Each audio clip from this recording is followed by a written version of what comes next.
So when you're taking your new dog out in public and it doesn't have very good control, or maybe it has a reactivity issue, like you can see this dog is a little hackled up, meaning the hair is standing up on the back of her neck.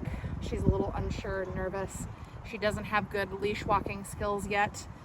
And all of these indicators usually point people to wanting to have a shorter leash, or like a really tight grip on their leash and shortening their leash like this.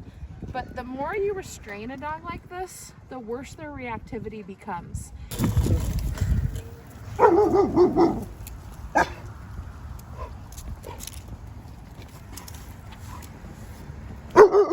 And you're also teaching them that you want a tight leash. So any chance they have to not have a tight leash, they think, oh, that's wrong, because you're constantly shortening up and restraining and pulling.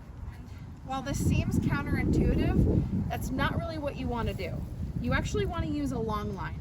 And there's a right way and a wrong way to use a long line. For instance, you need to pay attention to your surroundings, use your peripheral vision, make sure your head is on a swivel, and make sure that your dog can't get within striking distance of other dogs, animals, or people. But the reason why I like to use a long line is because the dog has an opportunity to feel what it's like to be on a loose leash. Whereas if you're constantly restraining your dog like this all the time, you're basically training it that you want a tight leash. So the best way to hold a long line is with a secure leash grip, and that means that you're going to put your thumb inside the loop of leash. You're going to enclose your entire hand around it. You're going to put your hand under that first hand like so, like a baseball grip, and you're going to hold that in the core of your body at your belly button, so that you're using your legs to oppose the force of the dog instead of your arms. So that way, little Gretchen here has an opportunity to hang out, view the world, not feel like I'm holding her back from anything, and experience what it's like to be on a loose leash.